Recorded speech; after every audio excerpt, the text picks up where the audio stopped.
What's going on, guys? Welcome back to the Trank. Today I'm going to be building some cabinets into my router table. Right now I've got a bunch of unused space in the table. I'm going to fill that up with some drawers and storage, and it's going to really do a good job of using that space to help with some shop organization.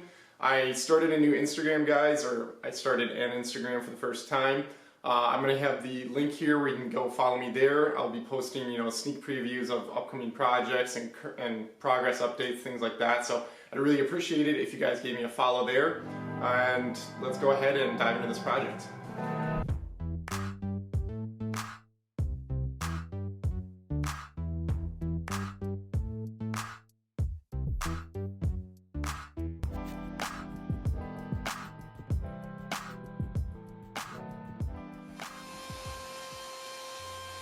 So the first step of this project was to increase the size in my router table top in order to accept the new Infinities Tools throat plate, the insert plate that I was going to be using. So I had to add another inch to this phenolic top, which I was a little scared to do, but it ended up going very smoothly, which I was thankful for. I didn't end up ruining the tabletop. And the first step of this project was to start breaking down some Baltic birch plywood in order to make the carcass for these cabinets. I'm using 30 by 60 sheets here because they're a little easier for me to handle than 2 by 4 sheets or 4 by 8 sheets. Now, unfortunately, I only have a 24-inch rip capacity on my table saw, so I actually had to set up a sacrificial fence here because I had to make I think it was a 25-inch cut here for the base. And I will throw some dimensions in the description if you have this same Rockler steel table set in case you want to replicate this on your own. For the sides, I just cut them to the size that I measured, or crept up on that fit anyway, and I put on some pocket screws on the bottom side, on the bottom edge, and that'll just help secure it to the bottom. I'll also later be screwing into those sides from the side of the steel table, or steel legs. And with those cut, it's time to just start cutting some of the drawer slide spacers. These are gonna, because of the way that the steel leg frame is made, you have to space these drawer slides in quite a bit. And so again, I'm just using some leftovers from the Baltic birch for this. So I cut them to about 1 inch, which is just a little bit wider than the drawer slide width, and then I just cut those all to the same length.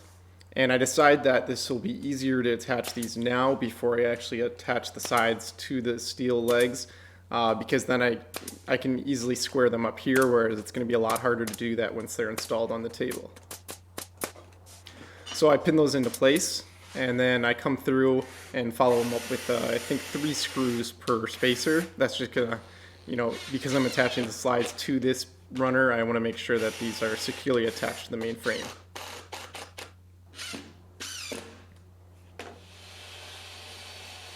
And then, because I also need to space the top portion of these cabinets, I'm going to have, you'll see I make some drawers on the top that hold my router bits.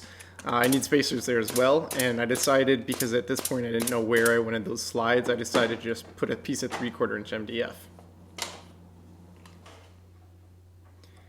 And so once that is prepared and all those spaces are in place, I clamp it to the legs, and then I just screw it in from the outside. Now this base already has some holes in the steel legs, which is nice because I didn't have to drill into the steel, although I end up having to do that later. And I can just attach that, and that gives it a secure attachment. So next I turn my attention to planning out what I want to do for these top drawers. And I cut this divider here, and you can see that it was a little bit short as far as the fit there, and so to remedy that, I had a thin piece of cherry that I had cut from a previous project, so I just pinned that in place, and then I flush it up with the hand plane.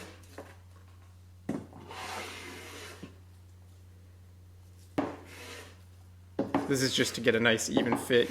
It could have gone in as is, but just makes it look a little more nice. And once that falls in, you can see all that slop is out, so that's good to go. And of course, I'm going to need spacers up here as well for some drawer slides, and so I start ripping those to length.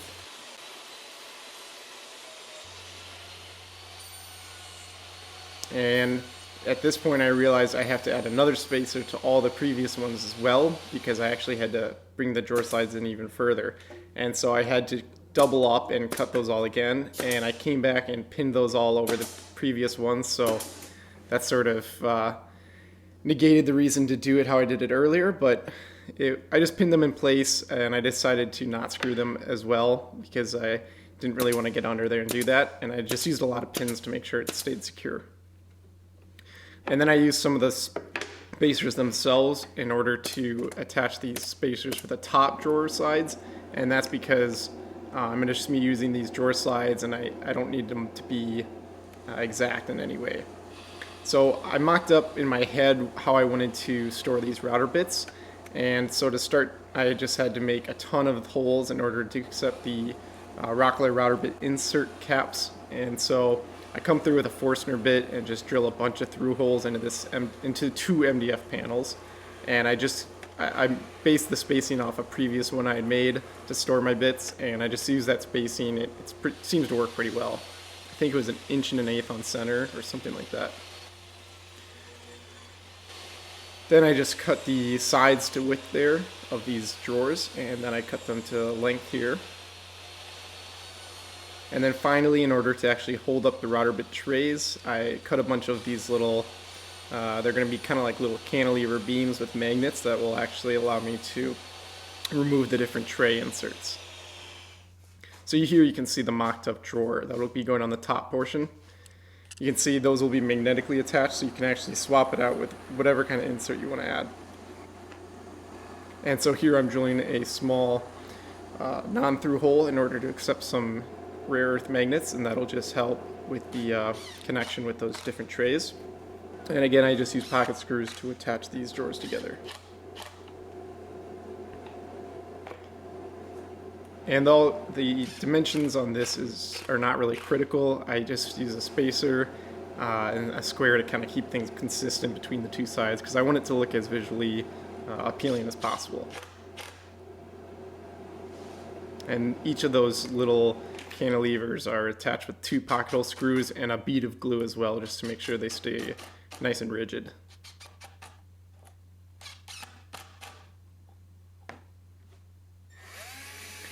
I then use the Rockler drawer slide jig to help attach the slides themselves, and I will say that I wasn't sure how helpful this jig was going to be going into it, but I actually found it to be very helpful, especially if you've only got one pair of hands to do this. You're able to reference a common surface and then attach these slides repeatedly, and I really enjoyed using it. It really helped out a lot. I put in a lot of these screws with my hand screwdriver because my DeWalt impact driver at this point had a bunch of run out, and I don't know why. I sent it back for repair, but I was finding it really hard to drive any screws with it. So from this point forward, I pretty much mostly used my screwdriver. This is a really nice screwdriver I found after a bit of looking around, and I'll leave a link to it and all the other main tools that I use if you want to check them out. So here you can see we've got those top drawers installed, and it just clears the dust bucket, which is perfect. That turned out pretty well. And last thing to do is just glue in those rare earth magnets. I just use a little bit of medium CA glue to keep those in place. I only place the magnets on the first and third cantilever there, and that's because I figured that there'll be plenty of magnetic hold just with those 2 magnets. And final test fit with the top, and it looks like the bucket clears the drawers and we're good to go. So next I could work on making the drawers themselves for the bottom portion. These are just going to be your typical pull-out drawers. And I made sure to get full extension slides on some of my previous projects. I used just 3/4 extension, and it's probably the worst choice I've ever made. And this drawer construction is going to be really simple. There's going to be one 5-inch drawer and one 3-inch drawer. That way I have one with a little more depth if I've got some taller objects, and then one that can just be used for general organization. So I measure the exact width of the opening that I have on the cabinets minus 1 inch, 1/2 inch being for each of the drawer slides. And then I cut these all to their proper width, and that's going to be the front and back of the drawer. So that's going to drive the dimension of the width of the drawer to make sure it fits correctly. And then just to put these drawers together, it's real simple. I put a bead of glue, I'm doing butt joints, and then I put a bead of glue, pin them together, and then followed up with some screws. This makes for really simple drawers, especially just around the shop, and as long as you put that glue on there, even though the screws into the end grain aren't going to be that strong, the glue is going to really strengthen it up, and these will be plenty strong for around the shop. And I put together the 3-inch drawer in the same fashion here, just working on one corner at a time. And I do make sure to clamp a square in the corner that I'm working on each time. That just helps make sure the whole thing comes out square. Although you'll see when I attach the bottom that you kind of also help square it up just by that. So I go with the 1/4-inch MDF for the drawer bottoms because it's stable and it's inexpensive and it's nice and flat and easy to work with. So I cut those to size and then just put a bead of glue around the perimeter and pin those in place as well. And here you can see I've got those drawers installed and things are looking pretty good at this point. I was really happy with the overall drawer mechanisms and how things are moving. And because I had some exposed plywood edges there, I just again used some of that cherry cut off that I had from earlier and just pinned those on with some glue just to clean up the visual look a little bit. Now that with all the drawers in place, I manually measure all the openings minus an 1/8 inch reveal everywhere for the drawer fronts. And I cut the remaining Baltic birch plywood up to those dimensions.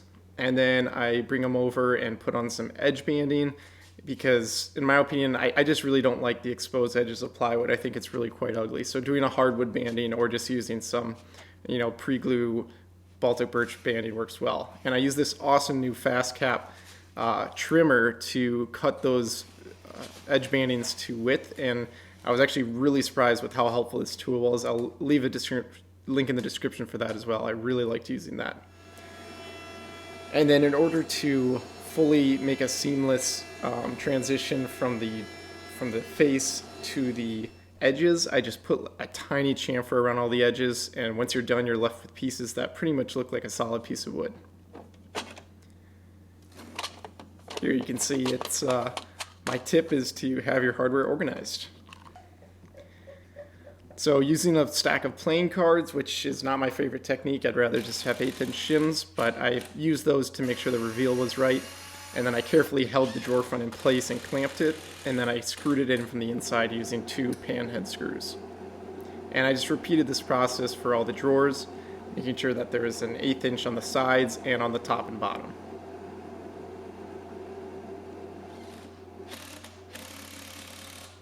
And there you can see, I don't know if that was dust or smoke, but at this point my impact driver was really starting to fail me.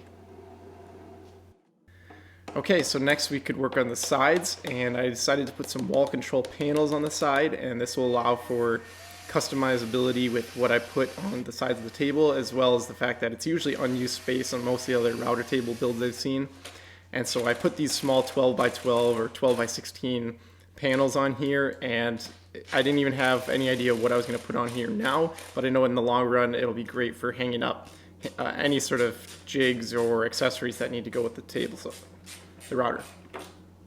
And then I put in some miter slot here on the bottom, and that allows you to store feather boards on the side as well. So it's another great way to get those out of the drawers and free up space inside the cabinets. Now I had to turn my attention to just some of the finer details, one of those being cord management. So I just drill a hole in the side where the paddle switch cord is, and I feed that to the inside, and then I secure that in place with some cable clips and run that up to the router itself. And that's because I need to make sure that cord's not rubbing along the drawers as they come in and out. And then to clean up the cords on the outside, I just use a gear tie. I really like using gear ties. They're a lot easier to work with than other things, and I just put that in place. And I bought a gasket for that, but it didn't fit. And so I just modeled up and 3D printed a new one that would fit, and I'll be returning the other one.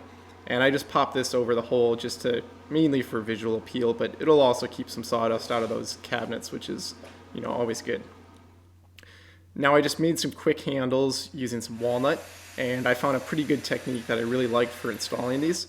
The first thing I did was outline the handles on the drawer front themselves with pencil, and then I mark out and drill through holes to accept the screws. Then I replace the handle on top, and using a nail that fits through those holes, I punch through to mark on the handle where those screws need to be. I then use an awl to deepen that mark, and then I just drill that out with a brad point bit. And now you know that the handle, you can put a screw in from the inside and exactly line up with the handle and have it centered. And I found this method to work very well for attaching these. And here a screwdriver is absolutely necessary because unless you have a right angle drill, you're not going to be able to get in at those heads. And so here I've got the handles on. I put some longer ones on the bottom, and I was really liking how things were looking. The last step was to get organizing, so here I'll put things together and we'll wrap up this project.